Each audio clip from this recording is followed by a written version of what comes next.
Parker Colbert Speedokote Refinish Network. All right, it's that time. We have our first restoration at the new shop. Now, this one's going to be on a budget. I'm not going too crazy with it.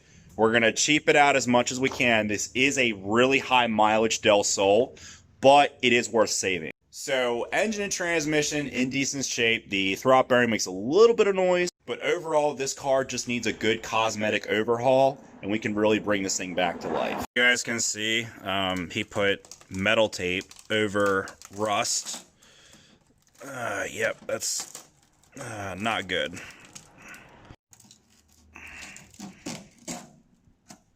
I know this isn't the 100% correct way to fix this, but we still got a little bit of metal there. We're going to grind it out.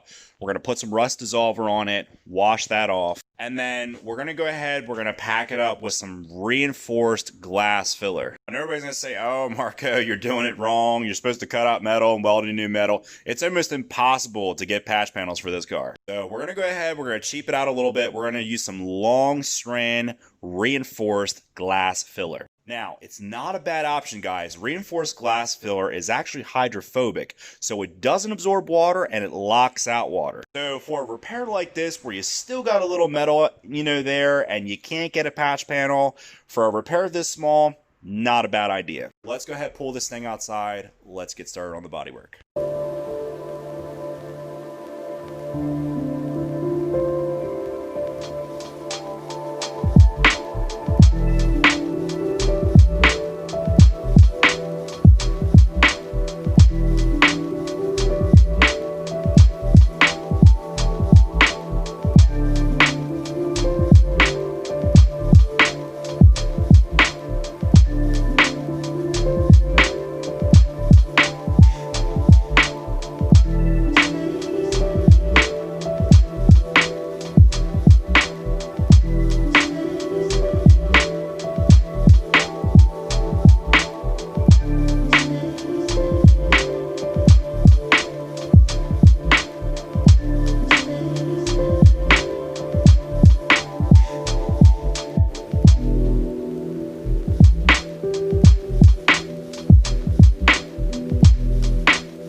So there you guys have it, budget rust fix. We fixed both of these quarter panels for the cost of filler, primer, sandpaper, just basic materials you can buy pretty much anywhere. Now, like I said, it's important if you are going to do a fill repair for rust. Like I said, obviously, number one, it's not optimal. Number two, if you're going to do it, pack it with a reinforced material that's waterproof. So as you guys saw in the video, we started with that really thick, long strain fiberglass filler, not for the light-handed. You have to have a very heavy hand to work with that stuff.